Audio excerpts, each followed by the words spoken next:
make this work. I think so.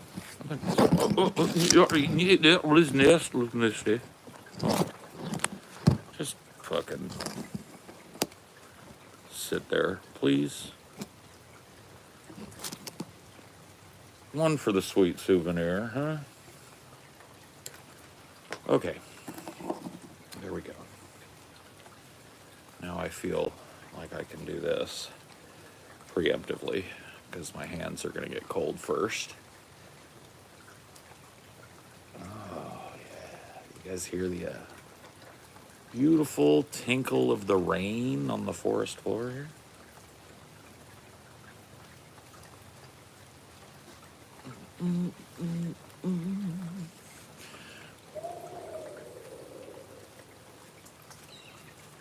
The tinkle and the sprinkle of rain falling on Paul Zigo's backyard.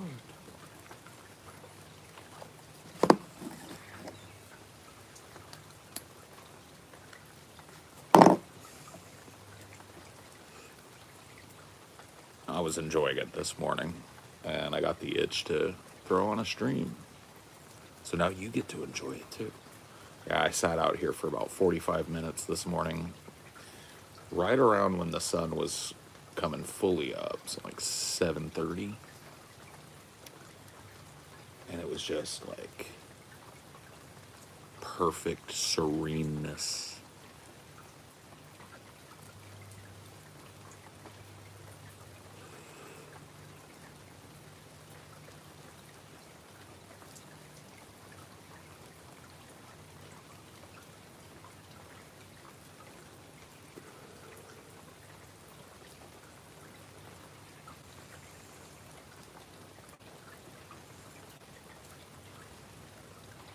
I have to come clean. I am a polisher. We knew. Alice Ann, we knew.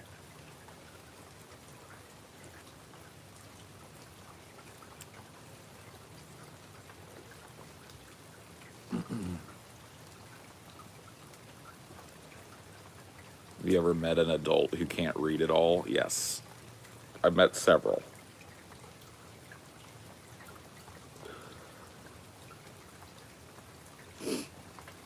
Although, like, you could probably extend that out if you were to focus in on what you mean by can't read. I mean, I guess you said can't read at all, so couldn't, like, sound out a word. I've dealt with even more adults who struggle with reading so hard that they functionally can't read, right? It's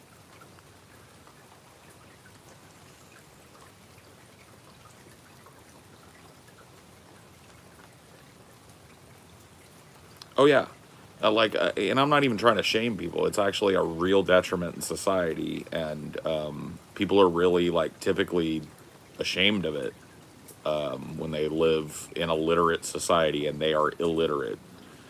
And so you have probably interacted with 5 or 10 illiterate people this month, right? Just fucking, or at least passed by them. Hey, boy. Did you just call me a boy? Bitch, I will slap your old ass mouth. Don't call me boy. I haven't been a boy for 35 fucking years. You show respect.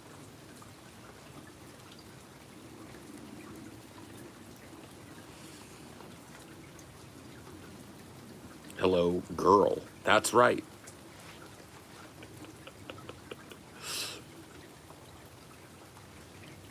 It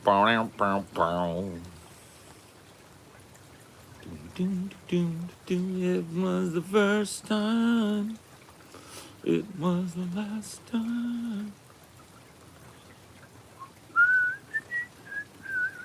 Where am I located? Where do you think I am? If you had to take a stab, given the context clues, take a guess. I bet you'll be right. Everyone always is.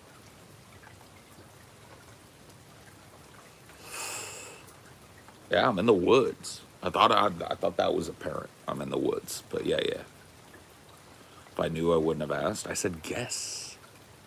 Didn't claim that you had to know. Where are you at? Florida?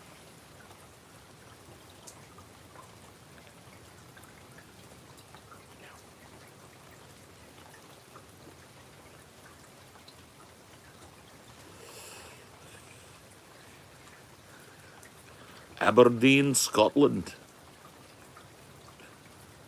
Well, my family is from Scotland, but I am in the United States.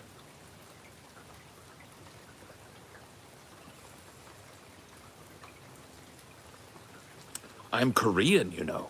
Oh, Nani? Smokelahoma. I love it, dude. Is that what you guys are calling it down there? Because I bet you guys are smoking like real booty ass weed in Oklahoma, bro. Booty weed. I bet you're smoking that fucking dirt brown weed, dude.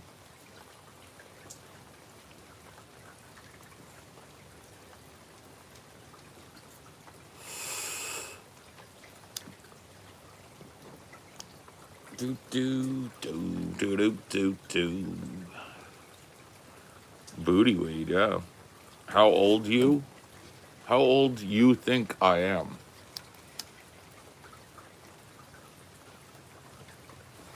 50, 60, 90, 20? I think you're in Northern Cali. You're correct. Alaska or Montana? Both. You're correct.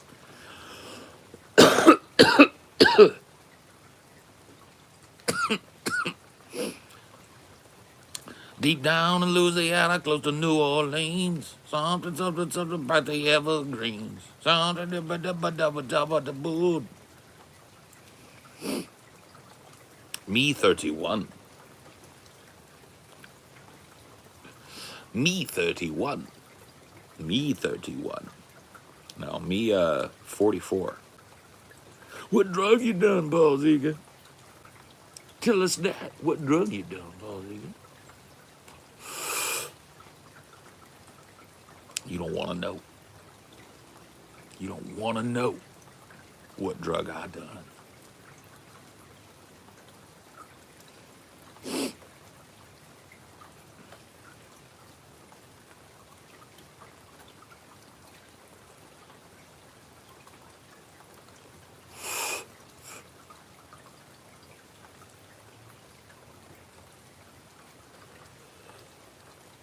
Can I see some of your weed?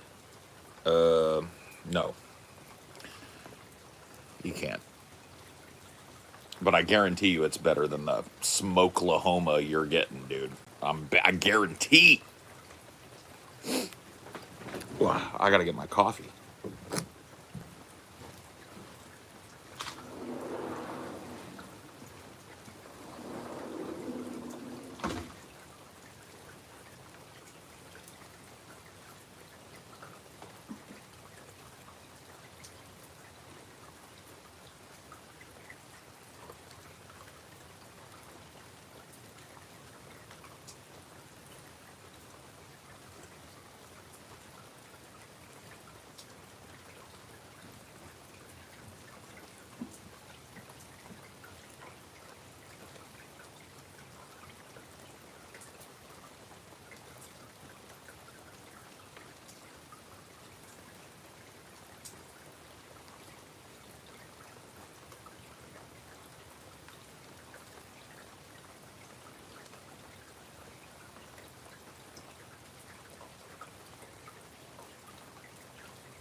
Oh, yes. I'm starting to learn the rules of living in this climate. One of them is layers of warm clothing. You don't just get away with a sweater or a jacket here. So When I came out here today, I was wearing a flannel. This is a nice warm flannel, you know what I mean? Now we got a jacket over the flannel. You see what I mean? Layers of warm clothing are a must. Coffee and hot tea is a must.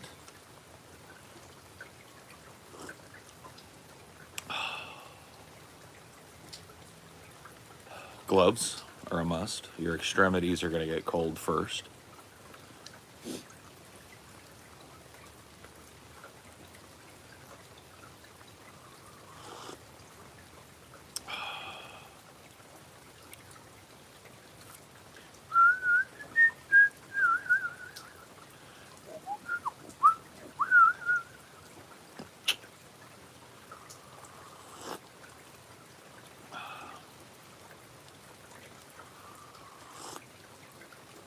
Well, you still have your pig hat you used to wear 10 years ago? No.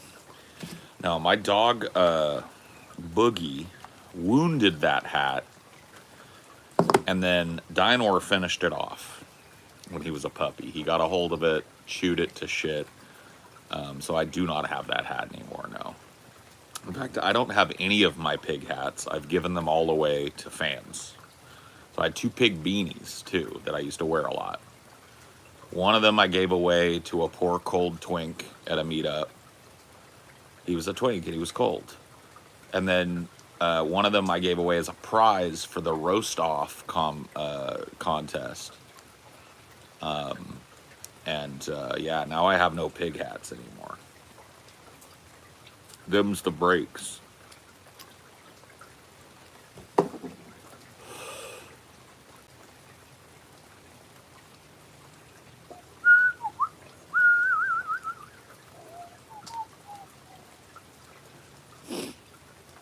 Yeah, Dinor took the hat in parts of the hat into himself. You know what I mean? So I guess the hat is Dinor now. Yeah.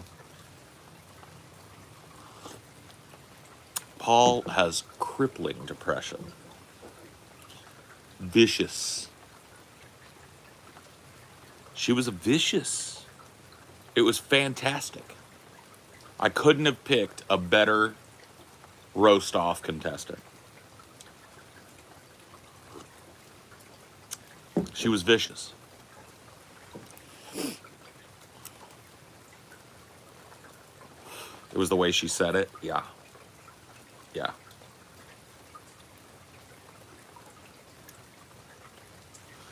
Yeah, that Las Vegas DVD, the meetup DVD is cool, but holy fuck. Dude, I watched most of it a little while ago, and I was like, Jesus Christ, bro. I was huge. I'm still fat as fuck, but holy shit, dude. I looked like I was about to fucking explode. I looked like a tick. It was just about ready to pop. I haven't seen your channel in like 10 years since you were Paul's ego. What do you do now? Same thing. Same shit. No, I'm a podcaster. I'm on a podcast called Deep Fat Fried. You can check out Onion Nuggets as well. Cinema for Cynics. I do YouTube shit.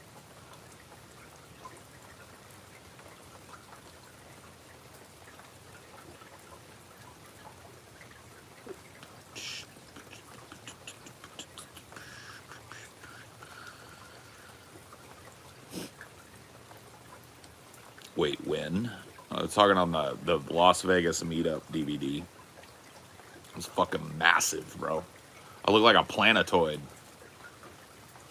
Like, you never see yourself from that perspective ever, and like seeing your whole ass bulgy fucking huge body, I was like, God damn, son. Real trap shit.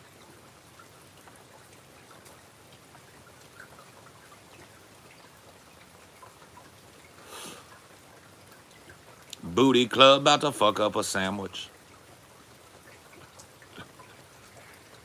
People keep acting like you've gotten so optimistic, but I think you're as optimistic as you ever were. You've always been. Yeah.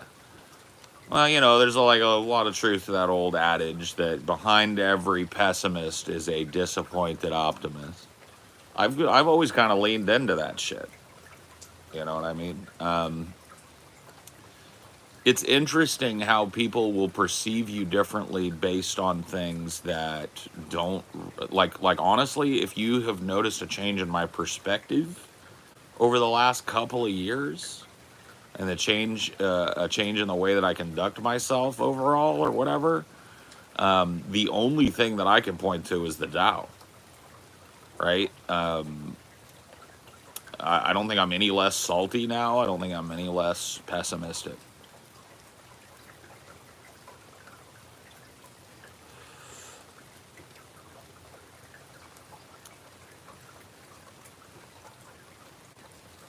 Few of you are. Oh, poor Ghoul has been having a fucking snipe people left and right. I'm sorry, Ghoul.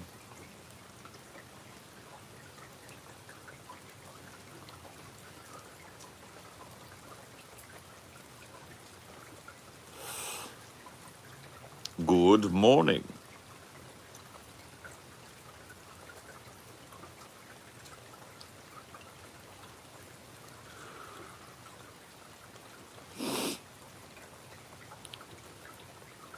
You walking around on stream the other day really showed how much you've lost. Oh, yeah. When you guys, when I was set up in my office, yeah. You guys you got a full body shot. I have lost a lot of weight. I've lost something like 80 pounds. It might even be more. I haven't been to the doctor in a month or two, so I don't weigh myself. But yeah, I mean, I need to lose another 50, probably 40. If I could lose another 40 or 50, I think I'd be at a weight that I could maintain and be pretty healthy. What is the best tree objectively? My trees or just trees in general? Because I mean, I have the king over here.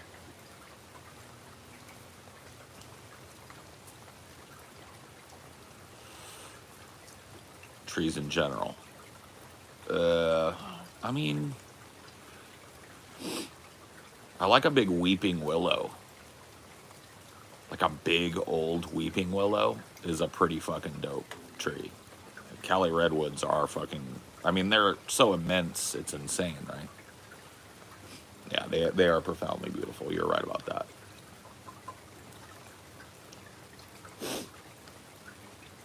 Wow. I like a big weeping willow. A weeping willow is vibes.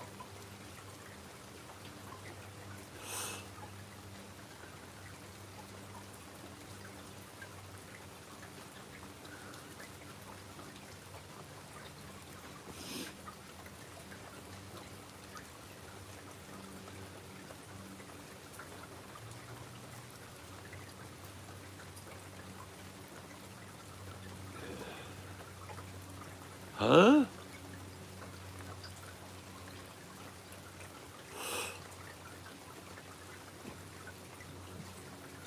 I'm gonna go get a joint.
Preferred it when it was just a chair.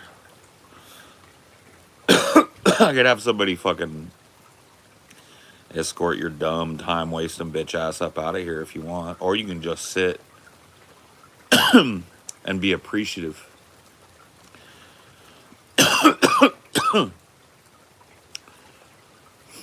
You know anyone in your life that killed anyone? Yes.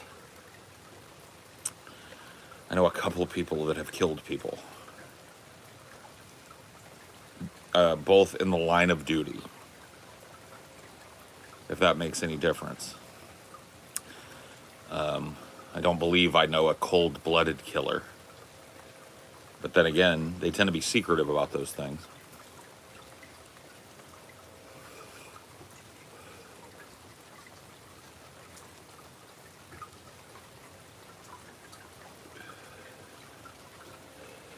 Kind of makes a difference. Yeah. But it still fits the fucking, format of the question.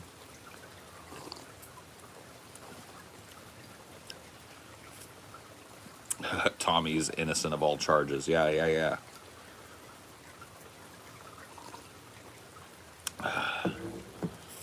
What's your favorite book, if you like books? I love books.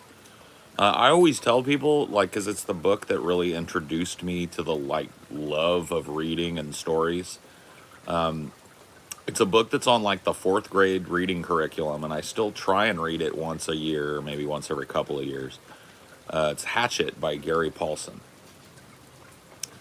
That book just, changed my whole perspective on reading. It, really, it went from reading is a utility to reading is fun, reading is interesting, and I've never lost interest in books my whole life, and I kind of point to that book, you know what I mean, as the reason why. It's a great story, great book.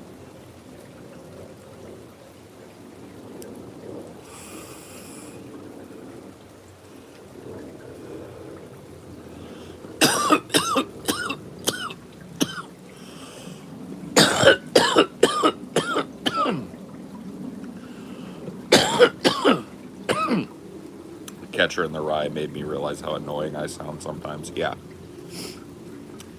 it's interesting how much of ourselves we see reflected in these books and in the characters in these books, right? That's why I think it's more than a hobby to be well read. I think, you know, you know yourself, you know other people, you know the world that you live in a little better for having looked at it through somebody else's eyes.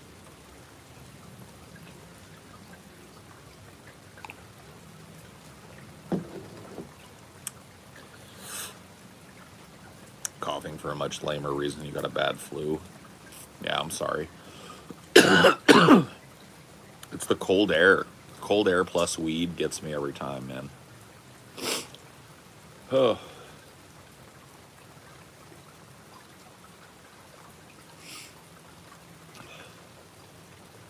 At least I've found a combination of layers that really keeps the core warm. I'm happy about that.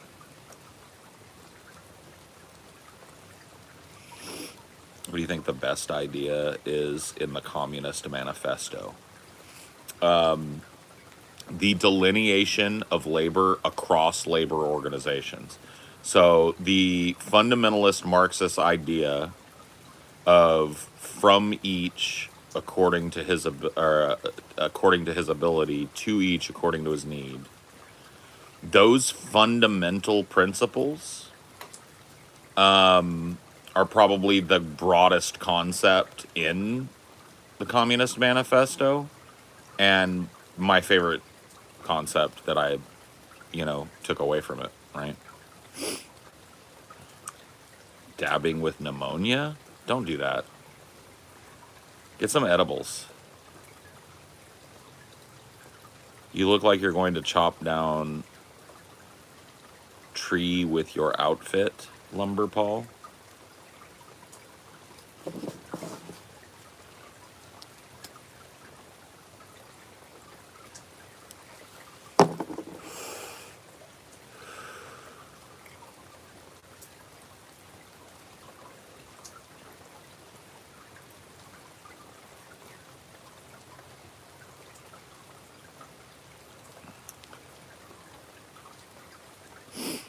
But I'll be honest with you, it has been a fucking long time since I've read either Das Kapital or the Communist Manifesto. And so,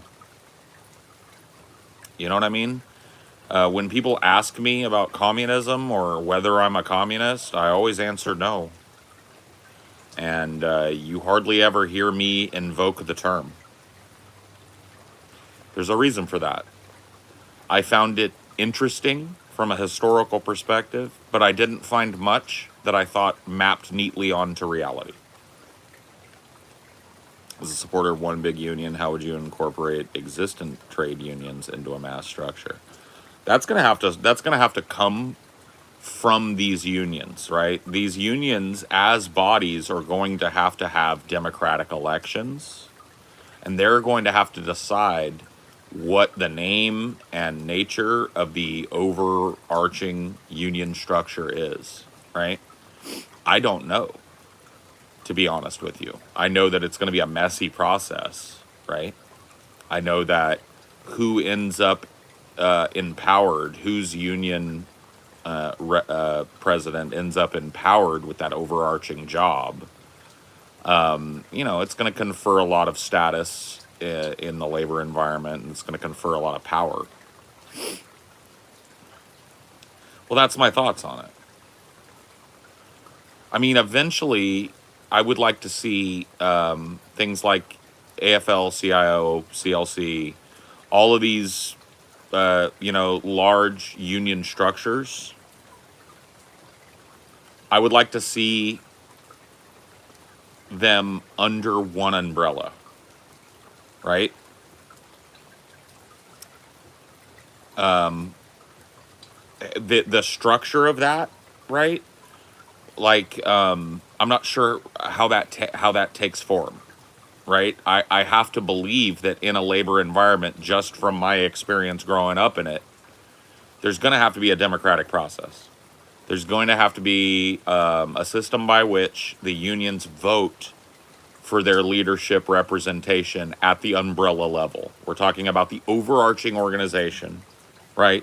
That would be responsible for administering the union business in toto. So a hugely powerful position.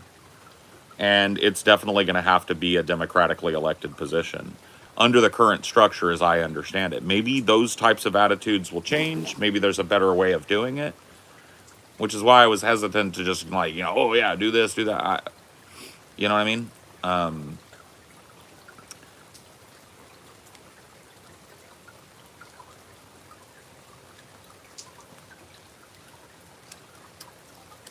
Oh, God damn it.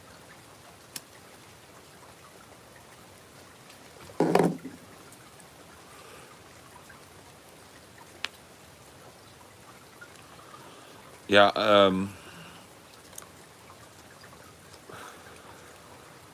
yeah, I mean, it would have to have, pretty transparent and responsible kind of governance as well, because labor people don't, as a rule, put up with intransigence in their leadership very well. I have seen the effects of a union falling to kind of corporate leadership. It kind of happened to the union my parents were members of. Slowly but surely it was like neutered. Slowly but surely the union just kind of stopped organizing. And when I say stopped organizing, I mean stopped the camaraderie between union members. Pushed out their union meetings, less and less attendance, right? All of this happened in my lifetime to one big, strong union in a little town I lived in, right?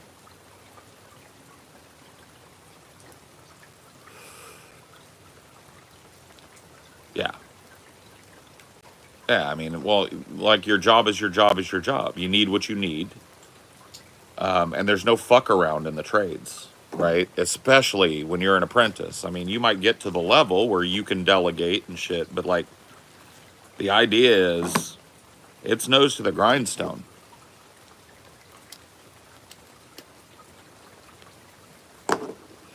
You have what you need to get the job done.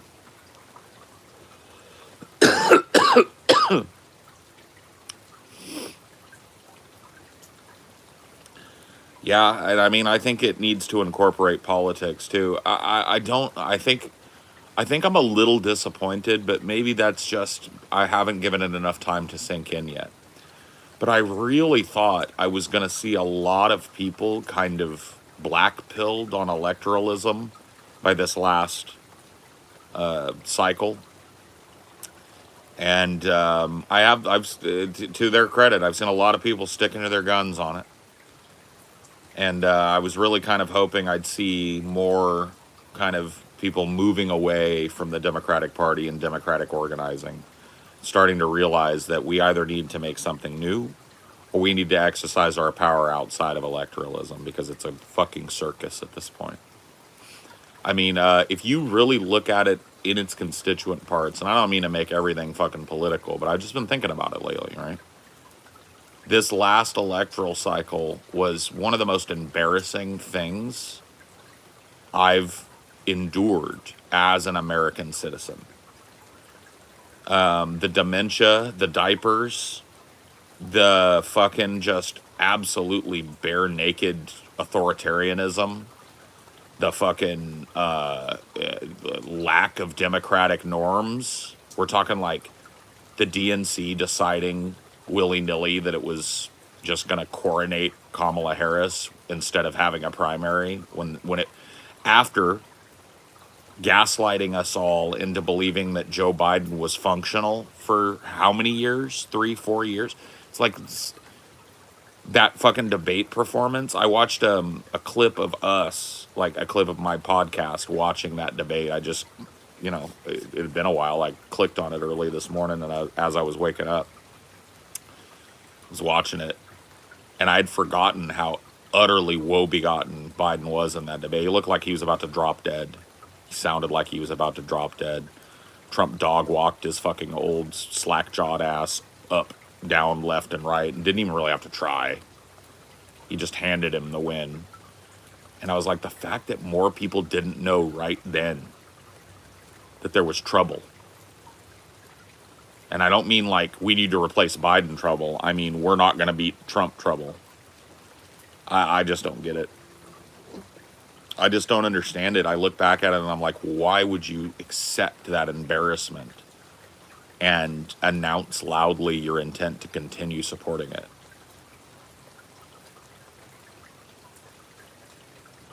I thought there were going to be, but, like, to be honest, there have been quite a few people that seem to have been black-pilled by it, and I love to see that.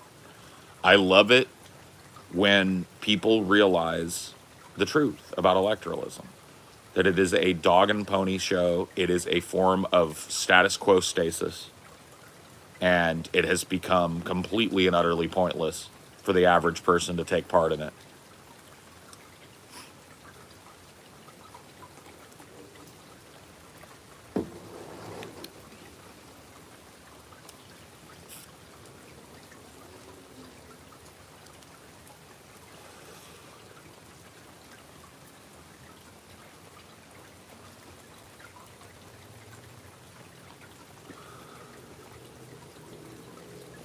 Destiny would disagree.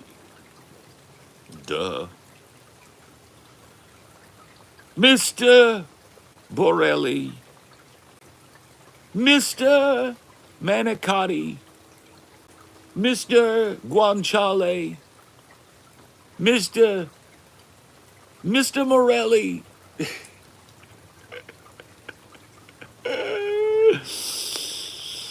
Oh, shit.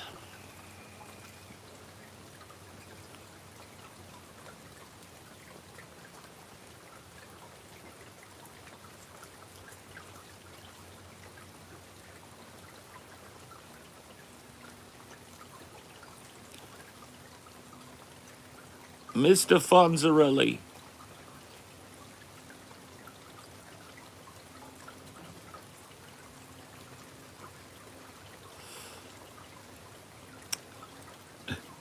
I feel I fear the same for unions electing leaders. Power corrupts. Well, I mean, so the idea that I have, and I don't know how well this will translate, but what I saw at the local union level would work if applied across the board to an umbrella organization. So let me explain. My dad was the president of local number 254, Glass Molders, Pottery, Plastics, Allied Workers, AFL-CIO, CLC. It was a local chapter. It covered a giant glass manufacturing plant. You can look it up. I think it's owned by Saint Gobain now, so you could look it up, Saint Gobain glass plant. That's where both of my parents worked my whole life. Well, my whole childhood. And my dad was the president of the union. He was a machinist there. He was elected democratically to the position due to the fact that he was charismatic and hardworking and diligent and fair. And in the work environment, my dad was always those things, right?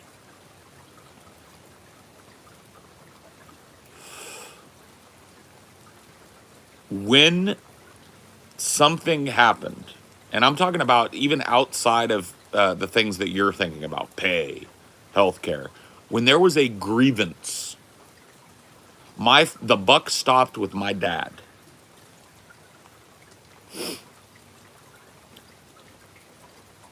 Holy shit. You got a what?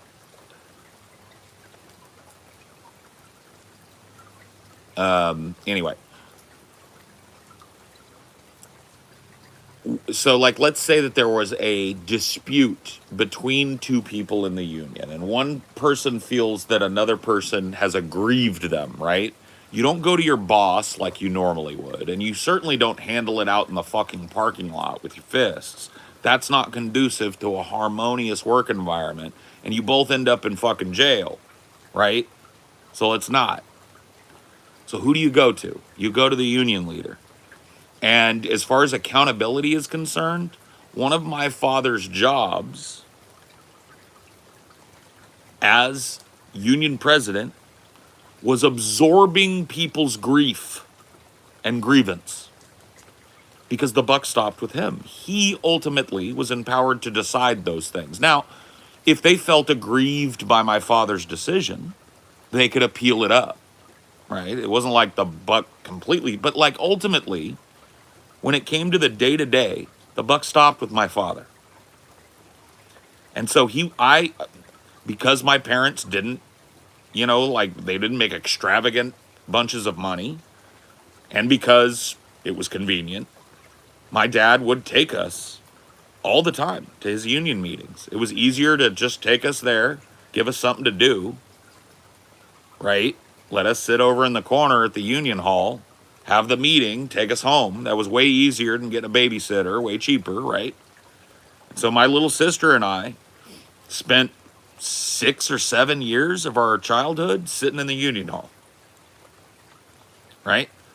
And interestingly enough, my dad would always have us bring a book or bring something to play with or whatever. And I never did anything other than sit and watch those meetings. As soon as I understood kind of what was going on, it was like fucking theater to me.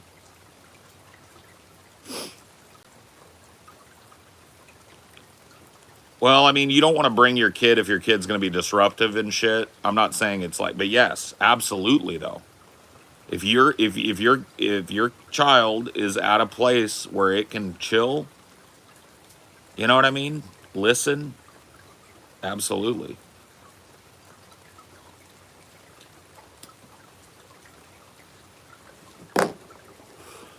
But I would say for sure, get your ass involved in politics. Get your ass involved in union politics. Run for secretary, run for treasurer, work your way up, be a voice, use it. But yeah, 6 or 7. Yeah, that's when my dad started taking me to meetings. All the way up through my early teens. I was in the union hall all the time. I watched this process of a grievance being filed, and I watched my dad sit and absorb sometimes verbal abuse, threats. I mean, people are passionate when they're aggrieved. That's why they call it a grievance.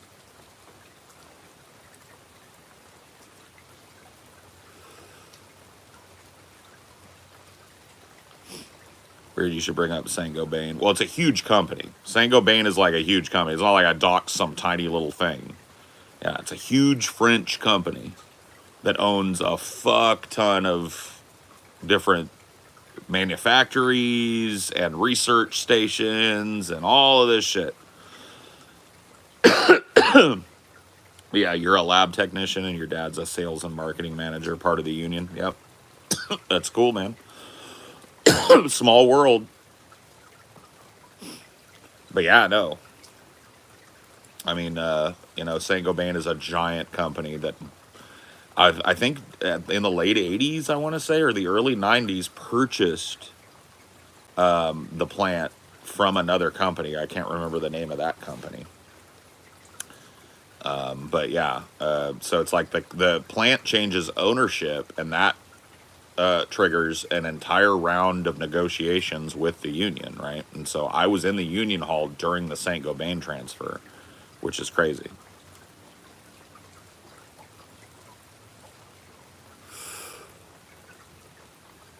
They own all kinds of manufacturing. Yeah, yeah, giant conglomerate of heavy manufactories and forges and laboratories and wineries and bottling plants, and like my parents had glass bottle making plants, right?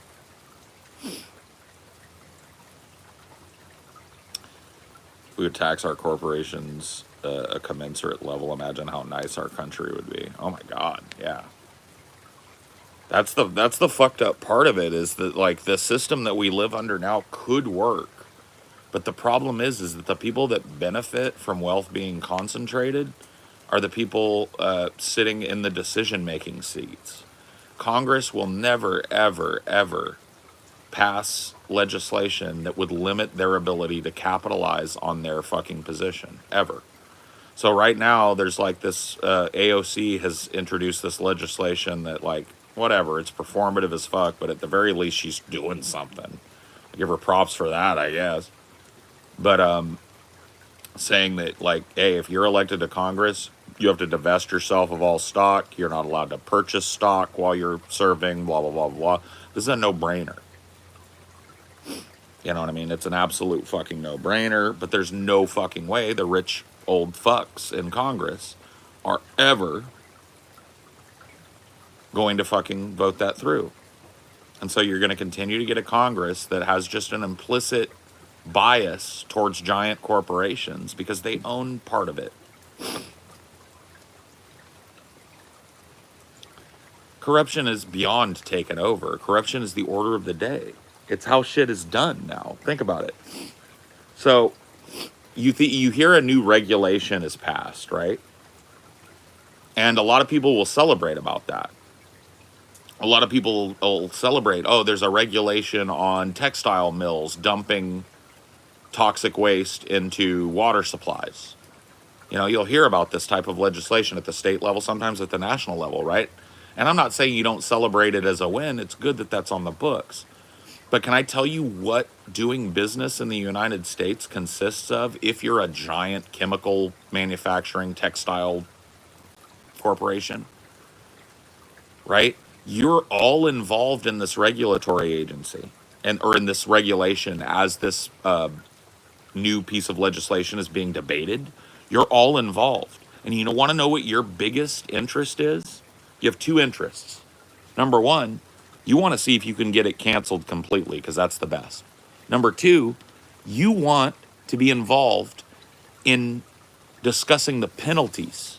What are the penalties if we do dump a bunch of toxic waste into the water supply? And you negotiate that down to a level where it's just a business expense, right? So if you look into this, American corporations and how many laws they've broken, right? American corporations, how many times have they been sued by the government? How many times have they broken the law and paid a fine? Just look it up. It'll blow your fucking mind. It's a business expense, right? So there is no teeth to the legislation because all of the teeth were pulled out by the very corporations that benefit from the cheap option of dumping toxic waste into the water. Oh, it's you're gonna, if you catch us doing it, right? You're gonna charge us $1 million. Okay, fair enough. We'll put our, yeah, we support that. And they just keep dumping. And when the guy comes and finds that they're dumping, they pay the $1 million fine. And on and on and on and on and on it goes.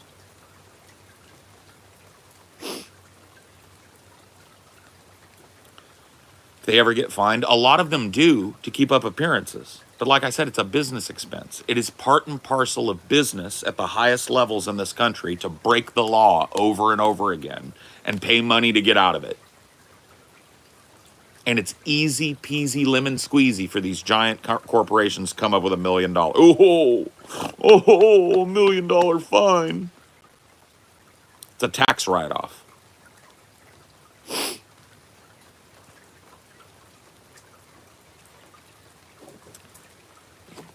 I mean, I've been calling for that for a long time, Phoebes. Some sort of mass movement of average working people in this country needs to happen like 20 years ago, but certainly now. Yeah, it's time. And it is the only thing that guarantees positive change in this country ever. Ever. Anybody that tells you that comes at the voting booth is a lying sack of human fucking shit. The only good things that exist in this country have come at the blood, sweat, and tears of working people hitting the fucking streets. Period. You name something. You name a right. You name an enumerated benefit of being in the United States right now, and I'll tell you how it traces right the fuck back, not to voting for some politician or other,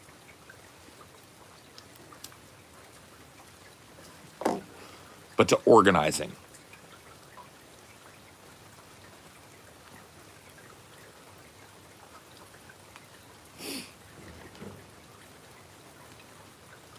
The country itself was born from organizing.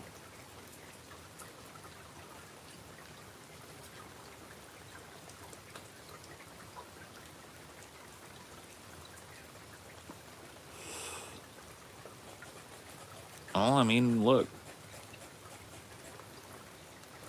all you can do is keep doing, you know?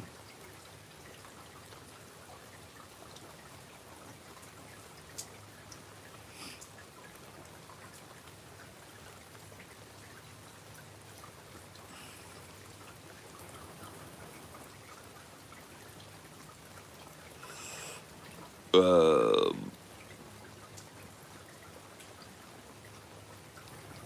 question I have, is revolution even possible? I mean, we're not talking about a violent revolution here. And if that's what you're talking about, then we're on two different planes here. Hold on. I've got to figure out a better fucking situation for this because it ain't working for me right now. Okay. I'm talking, okay, so my template and the template I think going forward should be the civil rights movement and the anti-war movement during the Vietnam era, right?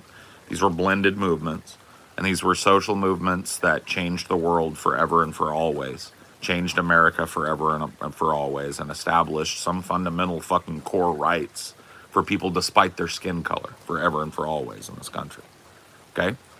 So you take those as a template. Those weren't violent revolution. Now, there were isolated violent fucking protests and stuff. I'm not saying, hey, if shit jumps off and you're being oppressed or whatever, you want to throw a brick. Look, I'm not the guy to morally judge you for that. But if you judge those movements as a whole, they were entirely nonviolent, right? They were peaceful protest movements, mass protest movements that filled the capital of this country with so many fucking souls that there was no choice but to listen.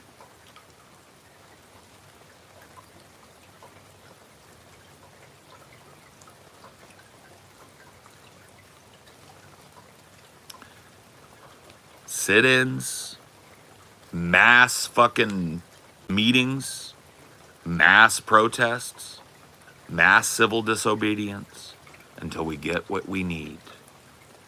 That is the only guaranteed option that we have ever been presented. It is enumerated in the Constitution that the people have a right to assemble and petition the government for redress of their grievances. It's written into the Bill of Rights. We have the right to, and nobody's using it, or we're not using it to its fullest extent. I don't want to say nobody, but we're not using it to its fullest extent. The right of the people to peaceably assemble and petition the government for redress of grievance shall not be infringed. That means 1 million of us in the National Mall. That means 2 million of us on Wall Street. Shut it down. Make them roll the fucking tanks in and do it in front of 1 million cameras. Shut it down.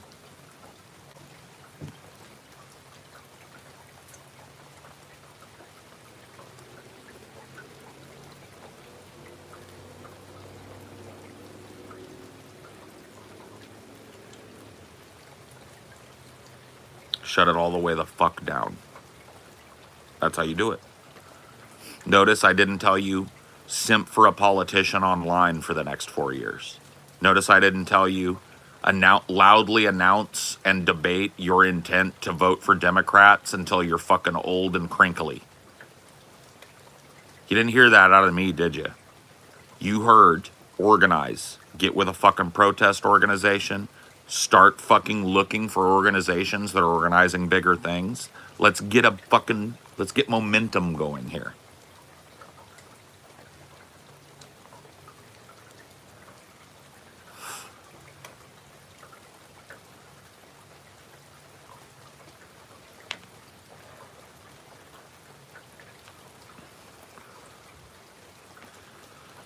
Yeah, get out there and get your hands in the mud. I've done a lot of picketing and a lot of protesting in my life. I know what that entails. It sucks. Get out there and do it. Get used to it. Find other people that are doing it. Find other people that, are organizing.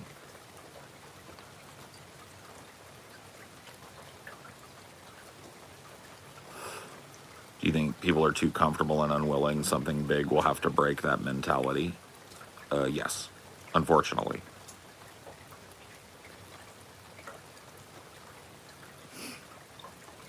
Does that make anyone listen, though? I just told you 2 times in American history, recent American history, Civil Rights Movement, the anti-Vietnam War movement, right? That changed. They listened, right? Changed the intransigent politicians. Changed the intransigent military-industrial complex. Check with Vosh first, yeah. Why don't you do that? Why don't you see what he thinks you should do?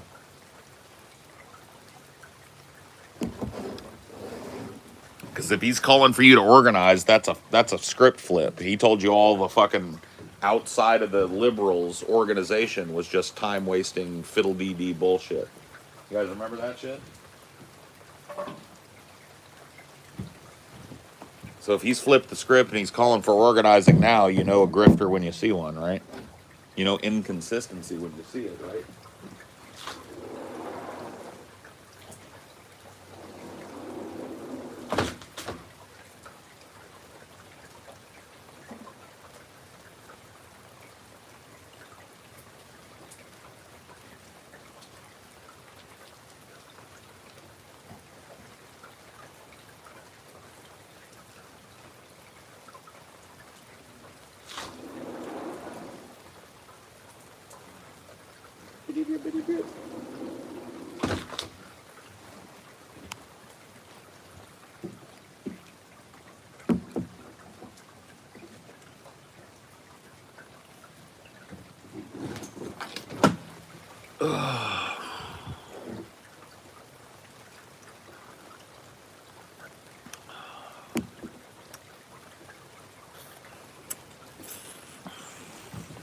Ugh.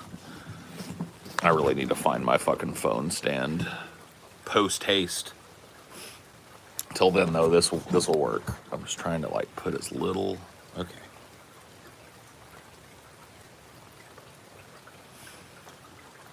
I don't want to talk about Vosh and Destiny right now. I don't want to make them the avatar because, like, look, ultimately, I probably agree with them on most fucking political things, right? It's just this organizing thing, this kind of like we need to divest ourselves from simping. Like, of course, they're gonna have a different view on that, right? Let's just call it that, because I'm tired. I'm tired of like my community using them as the anti-Paul when honestly they're really not. Both of these dudes probably agree with me on a lot of shit. We disagree on some very fundamental things, true. But I don't see any point in continuing the thing. You know what I mean? I want to get salty about it, but I also see the wisdom in just being like, all right, whatever.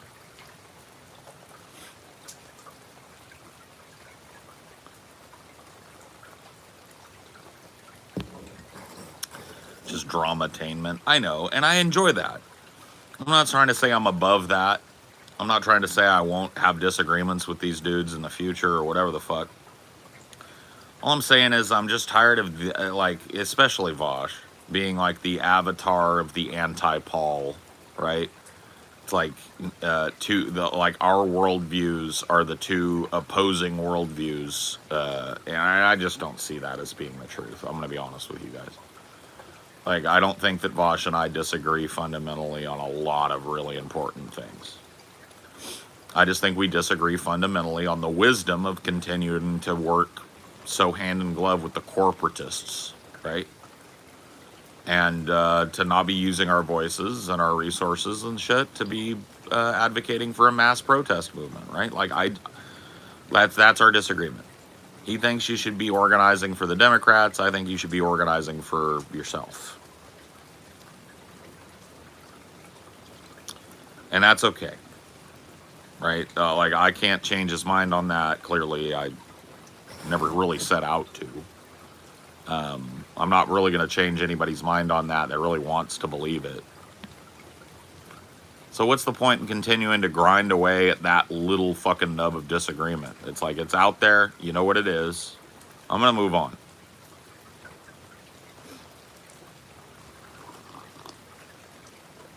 Oh.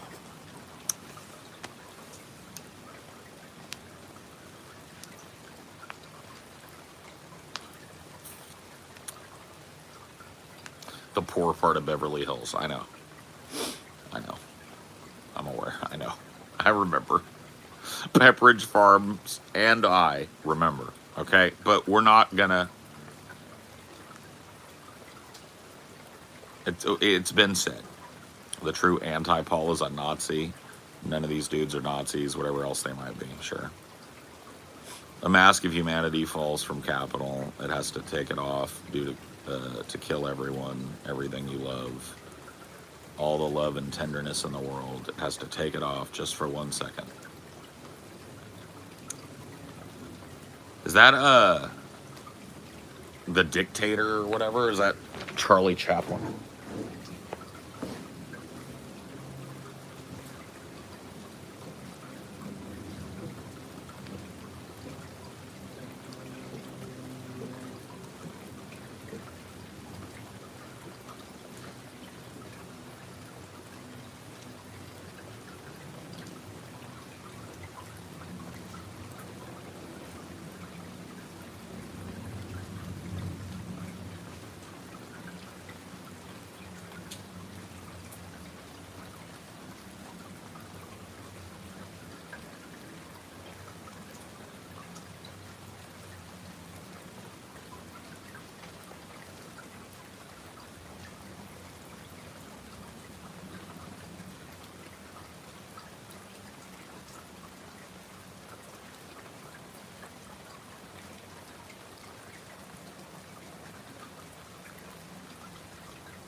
Hoo-ha.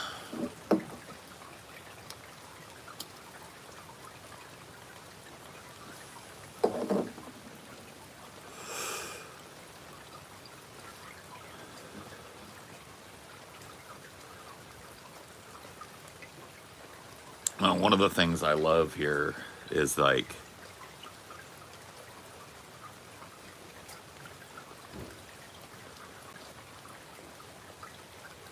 you can hear the water running through my gutter.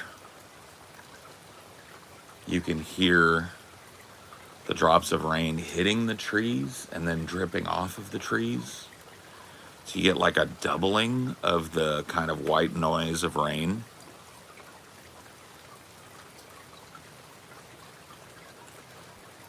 It really is pretty.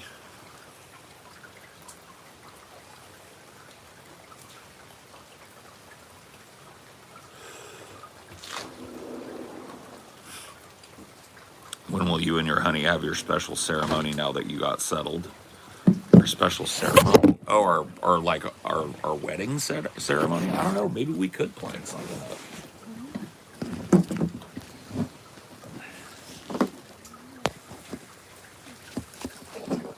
That might be fun. I thought you had a fountain earlier. No, it's just that's the water trickling through my gutter system that dumps over here. It's like has a little channel that it goes down here.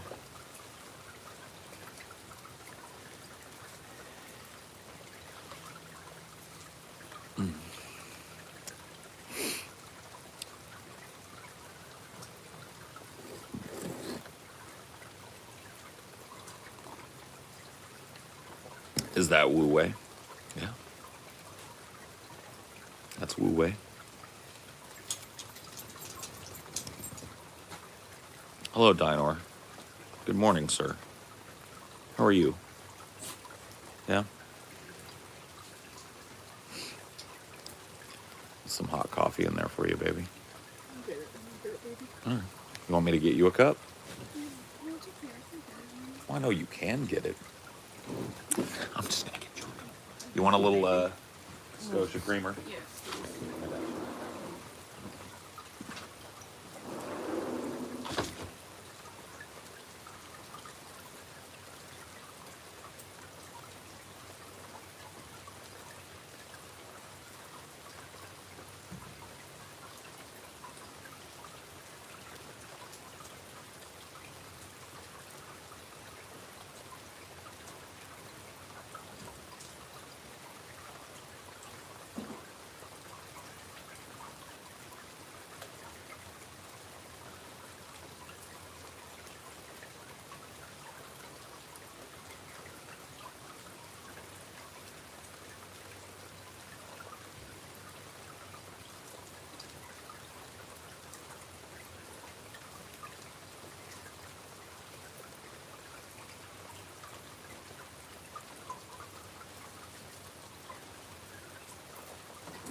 Boom, boom, boom, boom.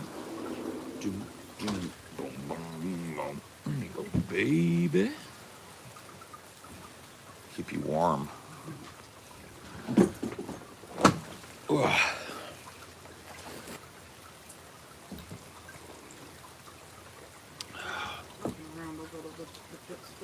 Huh? Before I get them around, I'll go to the pet store.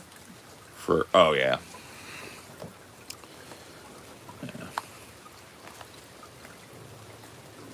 Yeah, I have a feeling if they were picked up anywhere, it was probably that Hotel 6. So many other dogs. Well, I just saw them started like yesterday, so I don't.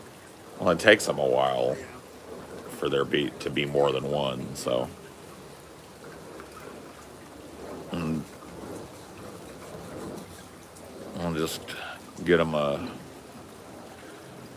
flea dip and get Cricket his little temper. The drop things that go between your shoulder blades. Well, you can get that too. Yeah, that'll work with him too. Because they come in like multi Yeah, all right, just get that then.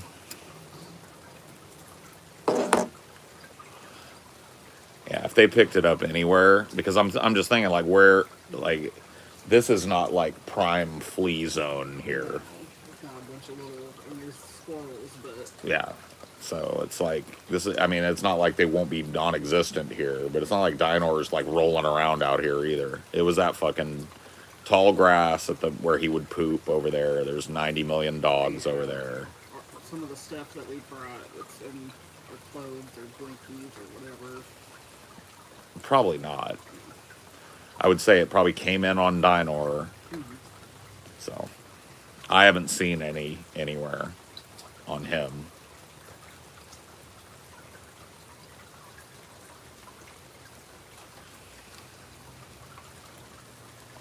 Dinor's on a monthly flea and tick thing. Yeah, and I just gave it his most recent one to him a few days ago. Yeah, so he's on the trifexis, I think it's called, which is like heartworm, flea, and tick. Cricket's not on anything right now, but he's an indoor cat. But if something rides in on Dinor, he'll get it. With So. enough frequency or Right. whatever.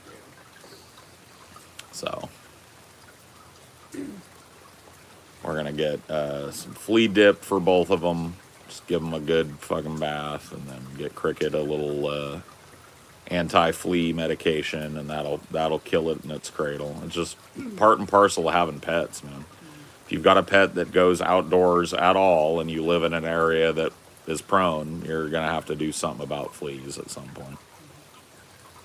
Does Cricket try and escape sometimes? I wouldn't say escape is the word. Cricket is just very curious.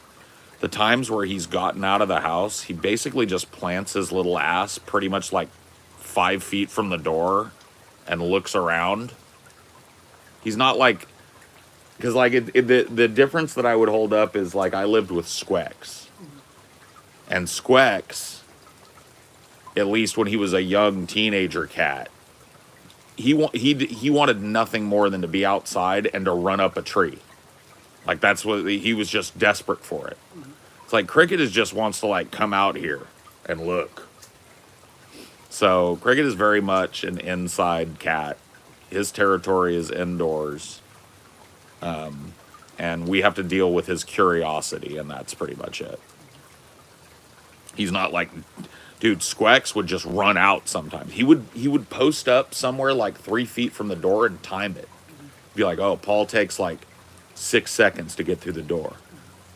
That gives me 3 seconds of run time and 3 seconds of holy shit, and he's gonna try and block me with a foot. Dude, he'd come running out of nowhere. I'd try and put my foot out to stop him or slam the door. He'd wriggle through and he'd be out. You know what I mean? Cricket, I don't even think Cricket could pull a maneuver like that if he wanted. Cricket's more of a strong man than a sprinter. Cricket does. If the door's not closed all the way, he'll go. Yeah. And he commando crawls on shit too. Like Cricket's favorite thing to do is like when we had our mattress in here before we put it all together, it was up against the wall. You know what I mean? Like the wrong way. It's like long ways up against the wall. He fucking like to get to the top of it. He likes that type of shit. But he's not like fast.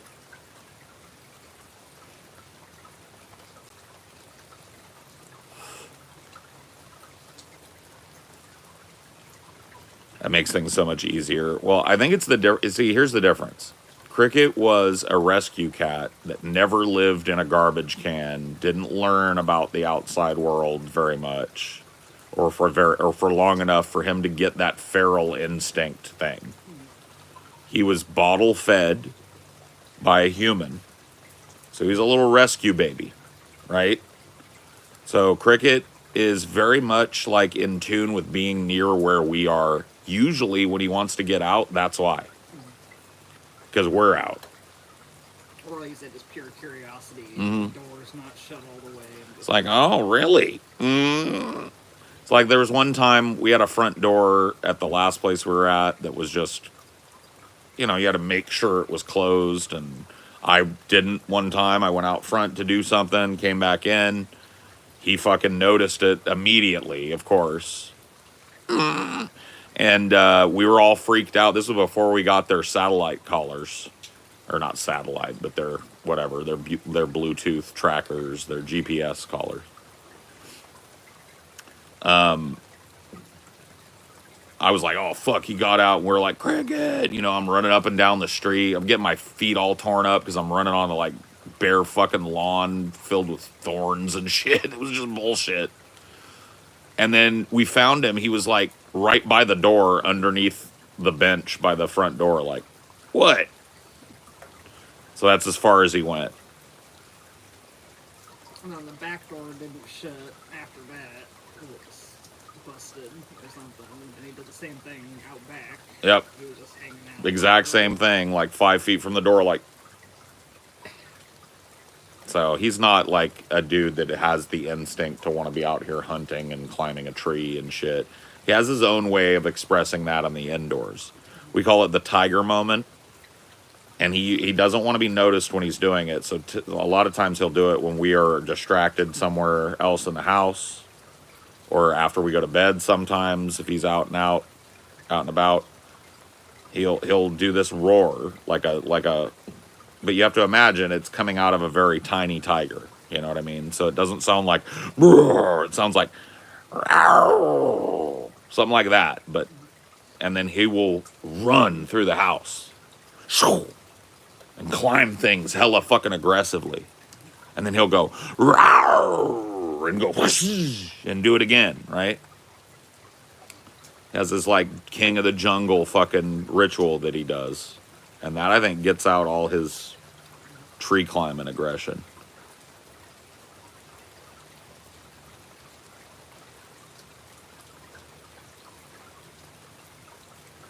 That's a cool jacket. It is a cool jacket, yeah. It is sharp. Dude, I gotta tell you, man. This is the jacket of jackets. I'm the perfect age, and I was not embracing dad fashion. You know what I mean? Because I'm not a dad. I'm dad age. But, you know, just never had kids. So, this is a dad jacket. 110%. This is a dad jacket. You got an aquarium around. Dude, it's raining.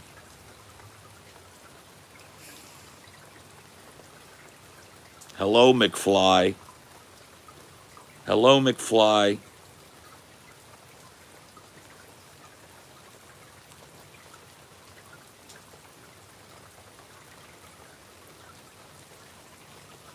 I'm getting my vasectomy in the next month or so. Good for you, buddy. Get them tubes tied, bud. Enjoy it.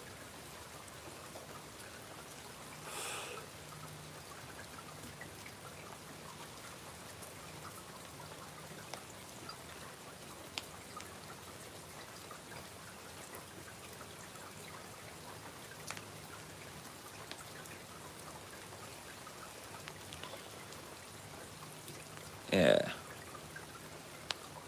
Get them tubes tied, buddy boy. You piece of shit, you. Get them tied up.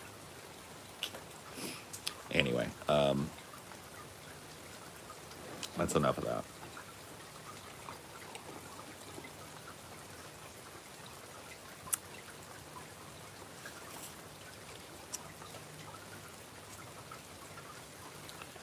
That's enough of that noise. I've heard enough, Paul Zigo. Heard enough. Heard enough of your bullshit.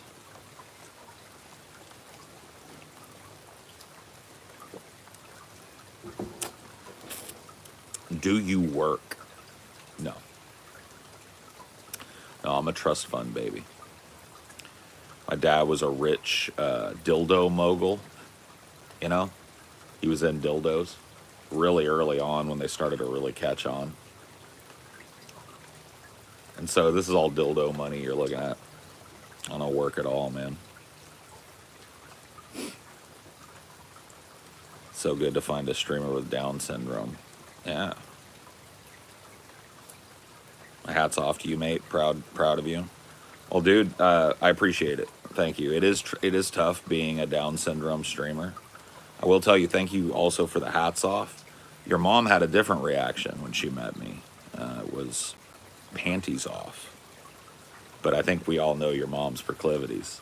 So, by the way, you don't need to let her know about me. She and I are well acquainted, friend. If you know what I mean.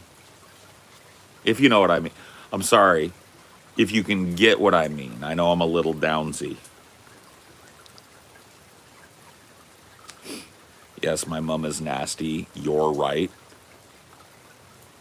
My right? My right to what? You fucking half a retard. You came in here calling me downs and you don't know the difference between your and your?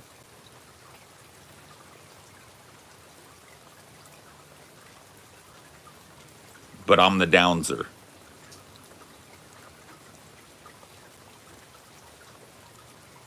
I'm the downser? But you don't know the fucking, you can't type. No, that's not gonna make it funny, bro. That's not, no, dude. That doesn't make it funny. Sorry, you're gonna have to work harder than that, bro. Clipping, oh yeah, to clip yourself getting butt fucked. Clip it up, bro. Share it wide. Here's me getting fucked on in front of 100 people. You fucking dunce. Somebody get the dunce cap, bro. I think we got a new dunce cap wearer. Holy fuck, my friend.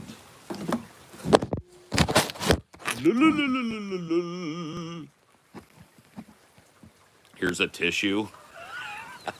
I don't need a tissue, dude. I'll blow it in your mom.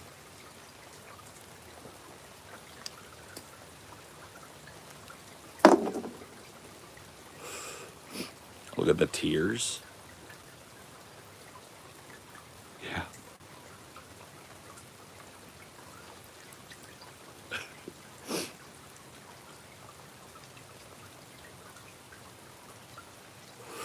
I wish it would rain. Oh, how I wish it would rain. Ooh, ooh. 'Cause the raindrops will hide my teardrops. And no one will ever know that I'm crying, crying when I go outside. To the world outside my tears, I refuse to explain. I wish it would rain.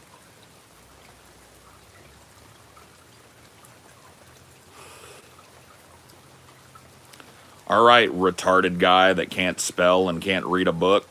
See you in an hour. It's like, yeah. Dude, he started unhinged. He came in and called me, he said I had Down syndrome, and then proceeded to misspell every other fucking word and show that he can't read a book. And now he's gonna check on me in an hour because he's got a lot going on in his life. If you only put as much effort into a resume as you do crying on stream. See ya in an hour, lover. Oh my god, dude. You ain't gonna see me on this account, bro. Cause your ass is nuked. You don't meet the 75 IQ requirement.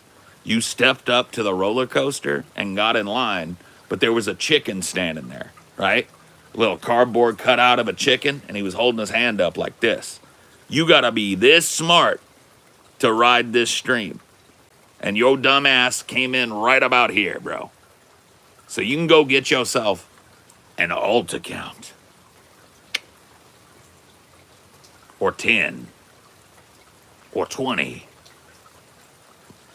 By the way, 75 IQ happens to be the IQ that we know Forrest Gump has. So if you're not at least Forrest Gump levels, motherfucker, you can't participate. I'll play with you like a cat plays with a fucking crippled mouse, and then I'm gonna eat you and all your friends.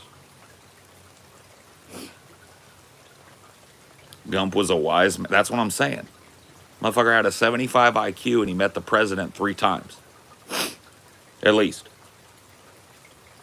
Come on.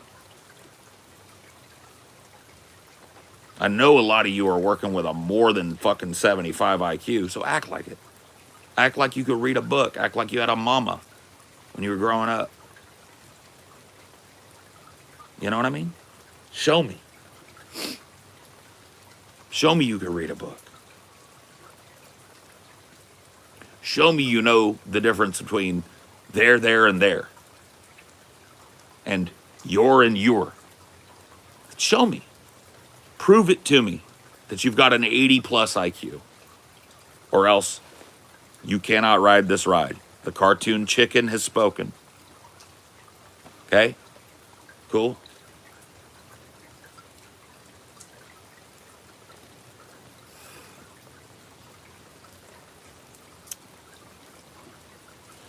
Phew.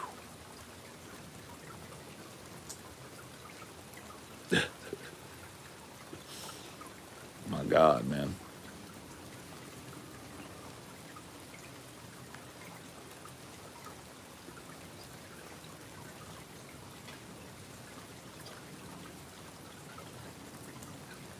Who makes that jacket?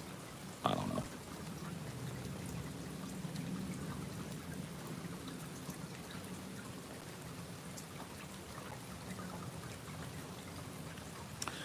Your mama sure did care a whole lot about your education, son.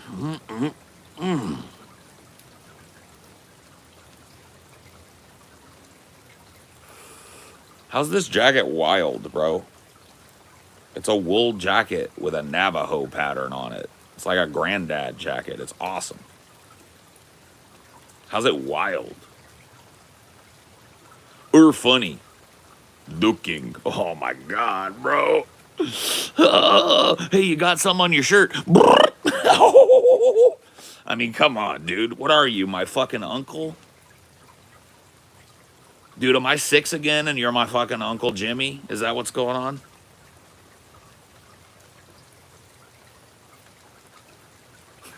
I mean, come on, bro.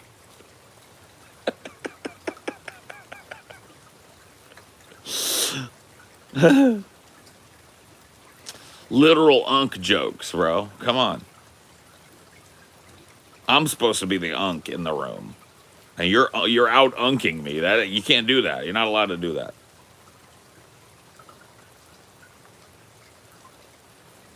Uncle Jimmy was funny. Uncle Jimmy passed away, unfortunately.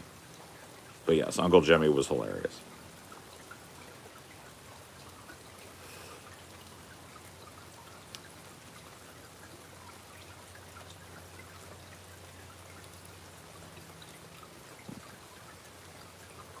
Yeah, he was hilarifying. Yeah. Yeah. I was terrified of him, but he also made me laugh harder than anybody else. You know what I mean? So he was hilarious. I came up with that term for it. He was hilarifying. Yeah.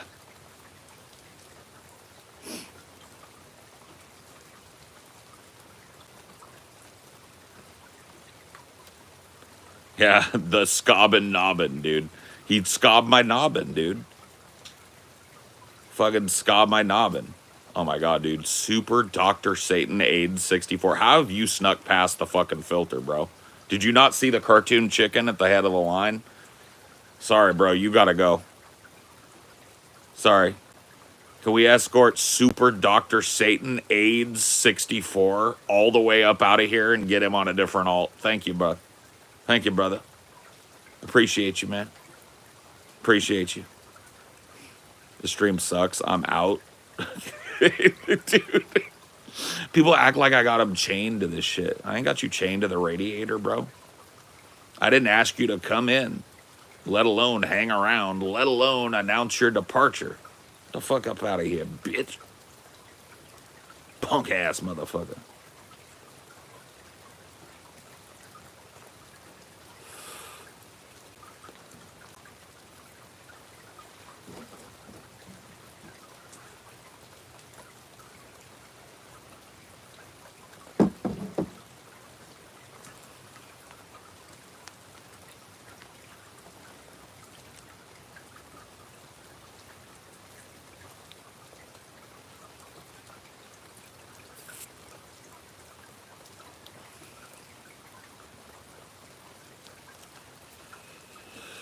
Fuck me, man.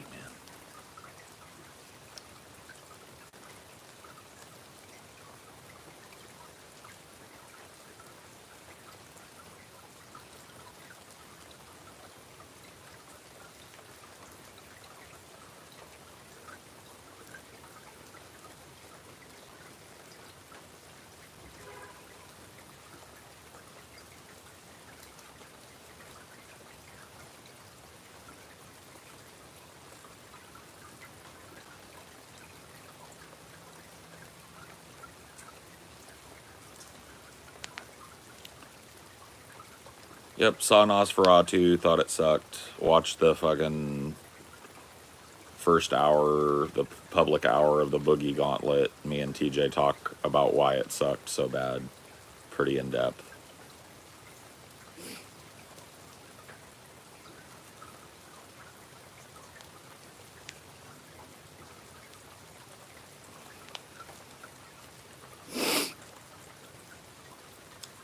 All right, I'm out of here. I will see you guys some other time.